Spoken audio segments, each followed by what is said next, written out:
Matthew Henry's Commentary on the Whole Bible. An exposition, with practical observations, of the book of the prophet Jeremiah. Chapter 30. The sermon which we have in this and the following chapter is of a very different complexion from all those before. The prophet does indeed, by direction from God, change his voice. Most of what he had said hitherto was by way of reproof and threatening, but these 2 chapters are wholly taken up with precious promises of a return out of captivity, and that typical of the glorious things reserved for the church in the days of the Messiah. The prophet is told not only to preach this, but to write it, because it is intended for the comfort of the generation to come. Verses 1-3. It is here promised: 1. That they should hereafter have a joyful restoration. 1. Though they were now in a great deal of pain and terror. Verses 4-7. 2. Though their oppressors were very strong. Verses 8-10. 3. Though a full end was made of other nations, and they were not restored. Verse 11. 4. Though all means of their deliverance seemed to fail, and be cut off. Verses 12-14. 5. Though God himself had sent them into captivity, and justly, for their sins. Verses 15 and 16. 6. Though all about them looked upon their case as desperate. Verse 17.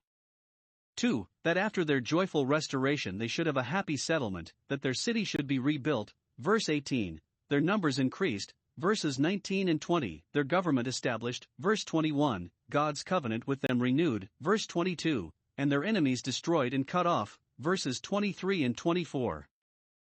Jeremiah 30 verses 1-9.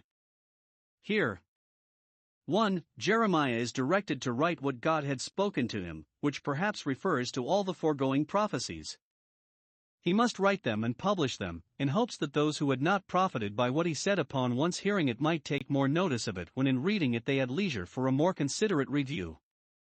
Or, rather, it refers to the promises of their enlargement, which had been often mixed with his other discourses. He must collect them and put them together, and God will now add unto them many like words. He must write them for the generations to come, who should see them accomplished, and thereby have their faith in the prophecy confirmed.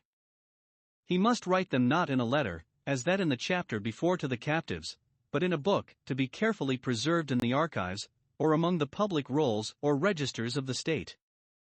Daniel understood by these books when the captivity was about coming to an end. Daniel 9 verse 2.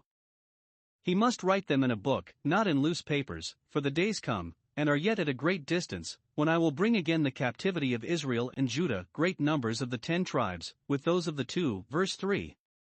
And this prophecy must be written, that it may be read then also, that so it may appear how exactly the accomplishment answers the prediction, which is one end of the writing of prophecies. It is intimated that they shall be beloved for their fathers' sake. Romans 11 verse 28.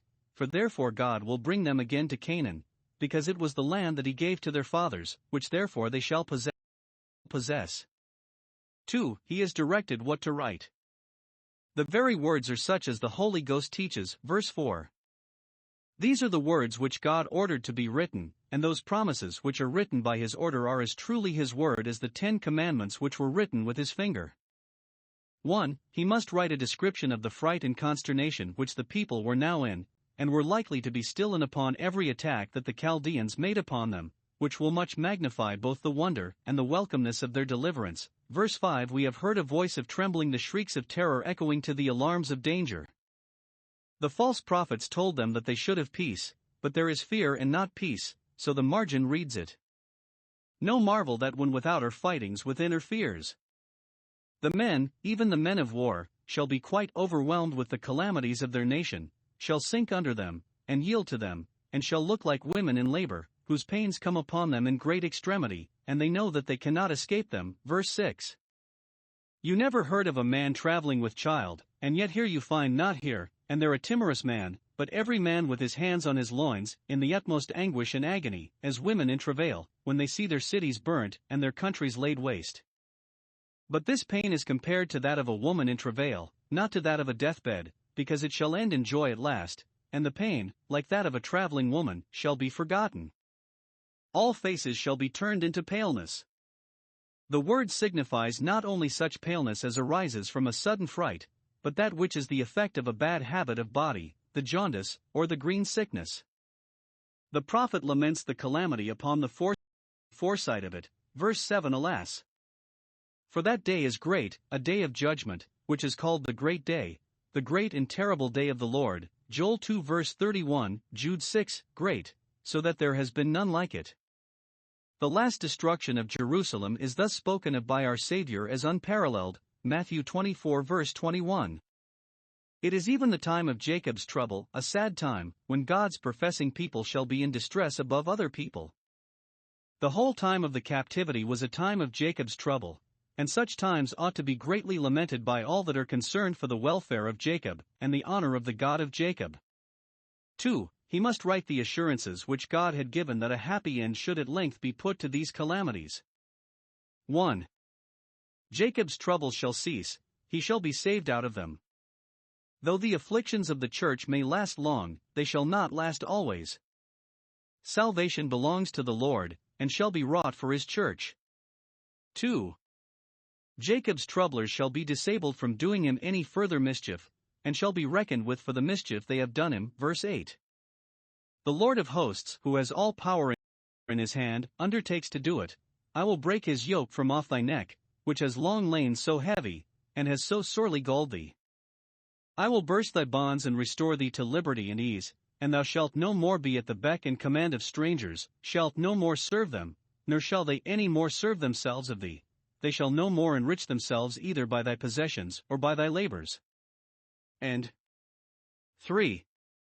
That which crowns and completes the mercy is that they shall be restored to the free exercise of their religion again. Verse 9.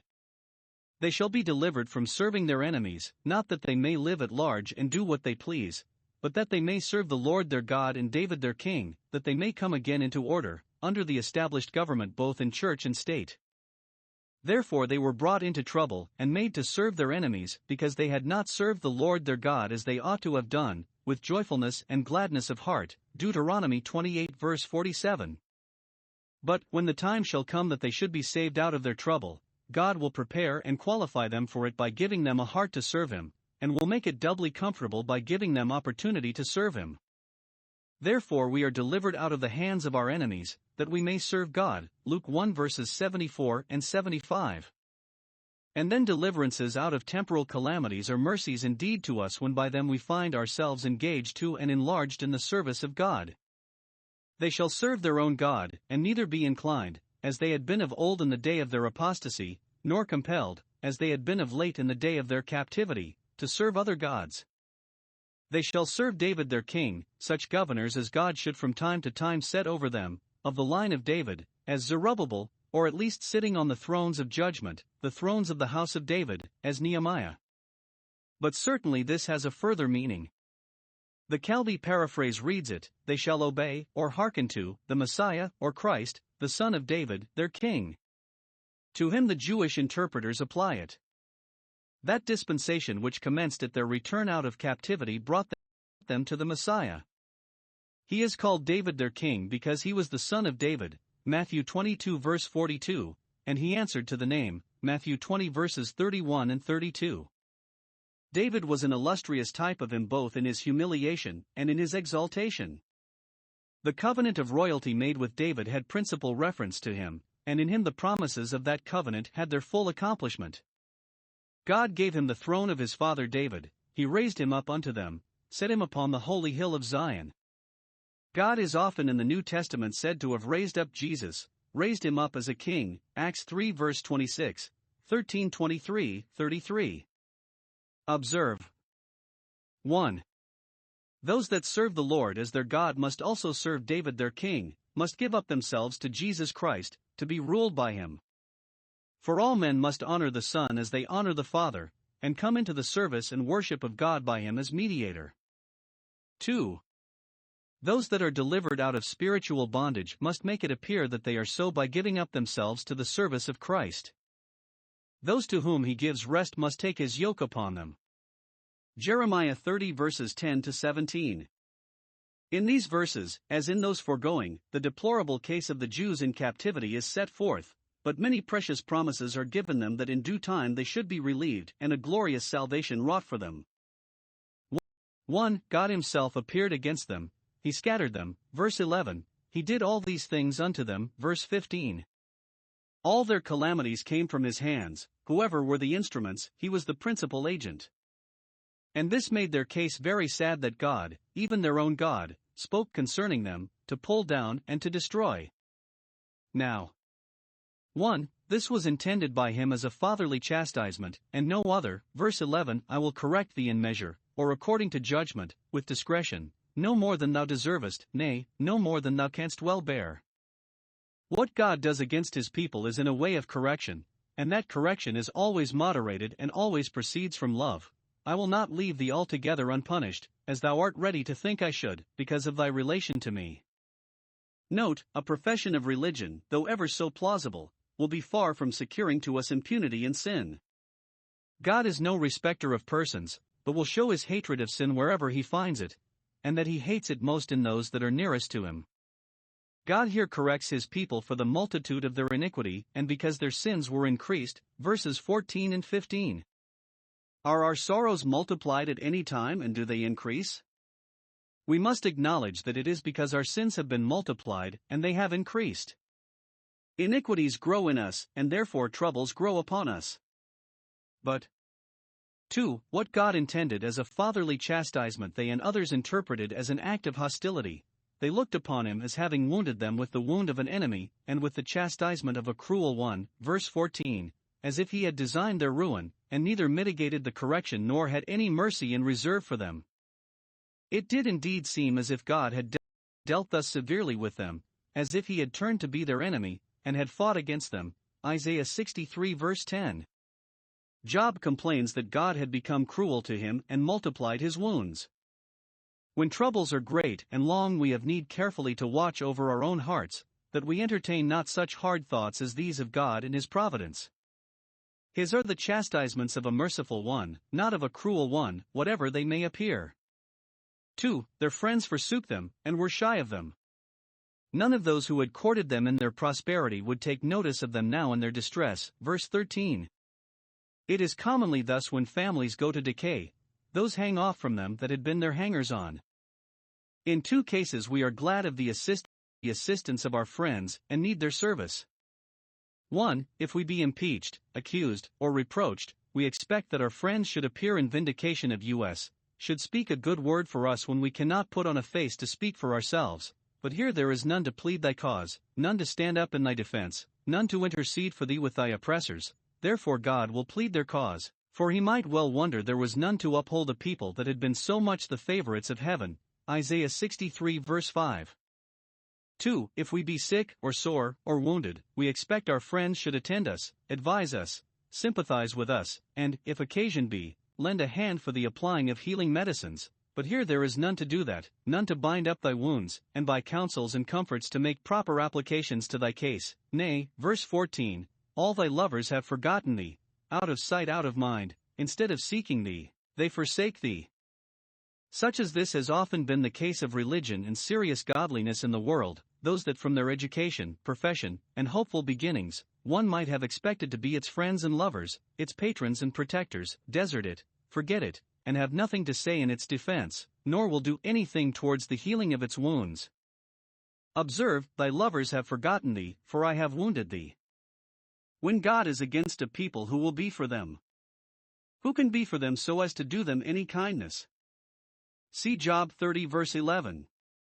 Now, upon this account, their case seemed desperate and past relief. Verse 12, thy bruise is incurable, thy wound grievous, and verse 15, thy sorrow is incurable. The condition of the Jews in captivity was such as no human power could redress the grievances of. There they were like a valley full of dead and dry bones, which nothing less than omnipotence can put life into. Who could imagine that a people so diminished, so impoverished, should ever be restored to their own land and re-established there? So many were the aggravations of their calamity that their sorrow would not admit of any alleviation, but they seemed to be hardened in it, and their souls refused to be comforted, till divine consolations proved strong ones, too strong to be borne down even by the floods of grief that overwhelmed them. Thy sorrow is incurable because thy sins, instead of being repented of and forsaken, were increased. Note, incurable griefs are owing to incurable lusts. Now in this deplorable condition they are looked upon with disdain. Verse 17 They called thee an outcast, abandoned by all, abandoned to ruin. They said, This is Zion, whom no man seeks after. When they looked on the place where the city and temple had been built, they called that an outcast. Now all was in ruins, there was no resort to it, no residence in it, none asked the way to Zion, as formerly, no man seeks after it. When they looked on the people that formerly dwelt in Zion, but were now in captivity, and we read of Zion dwelling with the daughter of Babylon, Zechariah 2 verse 7, they called them outcasts. These are those who belong to Zion, and are wont to talk much of it, and weep at the remembrance of it, but no man seeks after them, or inquires concerning them. Note, it is often the lot of Zion to be deserted and despised by those about her. 3. For all this God will work deliverance and salvation for them in due time. Though no other hand, nay, because no other hand, can cure their wound, his will, and shall. 1. Though he seem to stand at a distance from them, yet he assures them of his presence with them, his powerful and gracious presence. I will save thee, verse 10. I am with thee, to save thee, verse 11. When they are in their troubles he is with them, to save them from sinking under them. When the time has come for their deliverance he is with them, to be ready upon the first opportunity, to save them out of their trouble. 2. Though they were at a distance, remote from their own land, afar off in the land of their captivity, yet there shall salvation find them out, then shall it fetch them and their seed, for they also shall be known among the Gentiles, and distinguished from them, that they may return. Verse 10. 3. Though they were now full of fears, and continually alarmed, yet the time shall come when they shall be in rest and quiet, safe and easy, and none shall make them afraid. Verse 10. For though the nations into which they were dispersed should be brought to ruin, yet they should be preserved from that ruin. Verse 11 Though I make a full end of the nations whither I have scattered thee, and there might be danger of thy being lost among them, yet I will not make a full end of thee. It was promised that in the peace of these nations they should have peace, chapter 29 verse 7, and yet in the destruction of these nations they should escape destruction. God's church may sometimes be brought very low, but he will not make a full end of it, chapter 5 verses 10 and 18. 5. Though God correct them, and justly, for their sins, their manifold transgressions and mighty sins, yet he will return in mercy to them, and even their sin shall not prevent their deliverance when God's time shall come. 6. Though their adversaries were mighty, God will bring them down, and break their power. Verse 16 All that devour thee shall be devoured, and thus Zion's cause will be pleaded, and will be made to appear to all the world a righteous cause. Thus Zion's deliverance will be brought about by the destruction of her oppressors, and thus her enemies will be recompensed for all the injury they have done her, for there is a God that judges in the earth, a God to whom vengeance belongs. They shall every one of them, without exception, go into captivity, and the day will come when those that now spoil thee shall be a spoil. Those that lead into captivity shall go into captivity. Revelation 13 verse 10. This might serve to oblige the present conquerors to use their captives well, because the wheel would turn round, and the day would come when they also should be captives, and let them do now as they would then be done by. 7. Though the wound seem incurable, God will make a cure of it. Verse 17 I will restore health unto thee.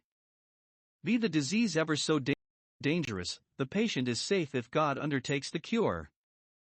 For, upon the whole matter, they are cautioned against inordinate fear and grief, for in these precious promises there is enough to silence both. 1. They must not tremble as those that have no hope in the apprehension of future further trouble that might threaten them. Verse 10 Fear thou not, O my servant Jacob. Neither be dismayed. Note, those that are God's servants must not give way to disquieting fears, whatever difficulties and dangers may be before them.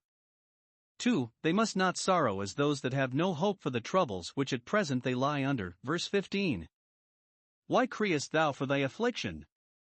It is true thy carnal confidences fail thee, creatures are physicians of no value, but I will heal thy wound, and therefore, why criest thou? Why dost thou fret and complain thus? It is for thy sin, verses 14 and 15, and therefore, instead of repining, thou shouldest be repenting. Wherefore should a man complain for the punishment of his sins? The issue will be good at last, and therefore rejoice in hope. Jeremiah 30 verses 18 to 24. We have here further intimations of the favor God had in reserve for them after the days of their calamity were over. It is promised, 1. That the city and temple should be rebuilt, verse 18. Jacob's tents, and his dwelling places, felt the effects of the captivity, for they lay in ruins when the inhabitants were carried away captives, but, when they have returned, the habitations shall be repaired, and raised up out of their ruins, and therein God will have mercy upon their dwelling places, that had been monuments of his justice. Then the city of Jerusalem shall be built upon her own heap, her own hill, though now it be no better than a ruinous heap. The situation was unexceptionable, and therefore it shall be rebuilt upon the same spot of ground. He that can make of a city a heap, Isaiah 25 verse 2, can when he pleases make of a heap a city again.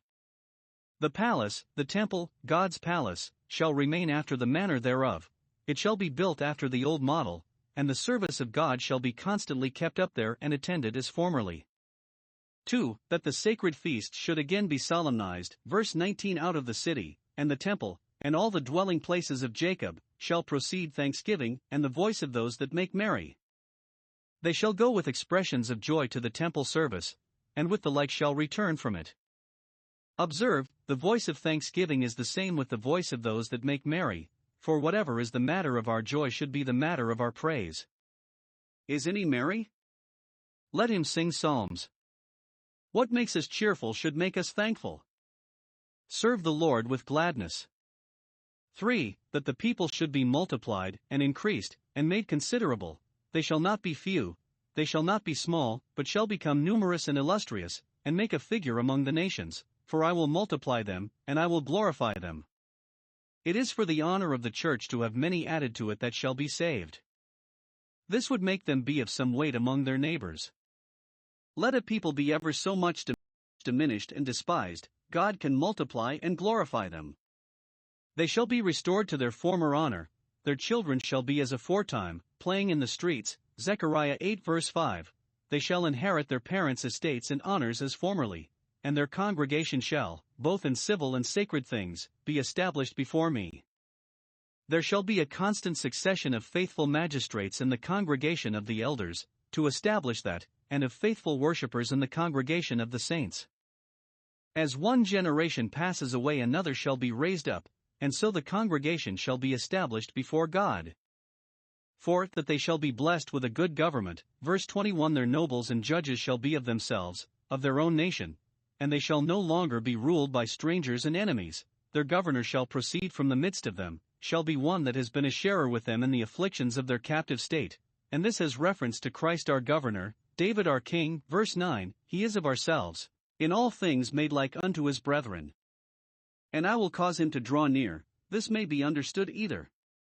1. Of the people, Jacob and Israel, I will cause them to draw near to me in the temple service, as formerly, to come into covenant with me, as my people, verse 22, to approach to me in communion, for who hath engaged his heart, made a covenant with it, and brought it into bonds, to approach unto me. How few are there that do so? None can do it, but by the special grace of God causing them to draw near. Note, whenever we approach to God in any holy ordinance, we must engage our hearts to do it. The heart must be prepared for the duty, employed in it, and kept closely to it. The heart is the main thing that God looks at and requires, but it is deceitful, and will start aside of a great deal of care and pains be not taken to engage it, to bind this sacrifice with cords. Or 2. It may be understood of the governor, for it is a single person that is spoken of, their governor shall be duly called to his office, shall draw near to God to consult him upon all occasions. God will cause him to approach to him, for, otherwise, who would engage to take care of so weak a people, and let this ruin come under their hand? But when God has work to do, though attended with many discouragements, he will raise up instruments to do it. But it looks further to Christ, to him as mediator. Note 1. The proper work and office of Christ, as mediator, is to draw near and approach unto God, not for himself only, but for us, and in our name instead, as the high priest of our profession. The priests are said to draw nigh to God, Leviticus 10 verse 3, 21:17. Moses drew near, Exodus 20 verse 21. 2. God the Father did cause Jesus Christ thus to draw near and approach to him as mediator. He commanded and appointed him to do it, he sanctified and sealed him, anointed him for this purpose, accepted him, and declared himself well pleased in him. 3. Jesus Christ, being caused by the Father to approach unto him as mediator, did engage his heart to do it, that is, he bound and obliged himself to it, undertook for his heart, so some read it, for his soul, that, in the fullness of time, it should be made an offering for sin. His own voluntary undertaking, in compliance with his Father's will and in compassion to fallen man, engaged him, and then his own honor kept him to it. It also intimates that he was hearty and resolute, free and cheerful in it, and made nothing of the difficulties that lay in his way. Isaiah 63 verses 3-5. 4. Jesus Christ was, in all this, truly wonderful. We may well ask, with admiration, who is this that thus engages his heart to such an undertaking? That they shall be taken again into covenant with God, according to the covenant made with their fathers. Verse 22. You shall be my people, and it is God's good work in us that makes us to him a people for his name. Acts 15 verse 14. I will be your God. It is his goodwill to us that is the summary of that part of the covenant. 6. That their enemies shall be reckoned with and brought down. Verse 20. I will punish all those that oppress them, so that it shall appear to all a dangerous thing to touch God's anointed. Psalm 105 verse 15. The last two verses come under this head. The whirlwind of the Lord shall fall with pain upon the head of the wicked.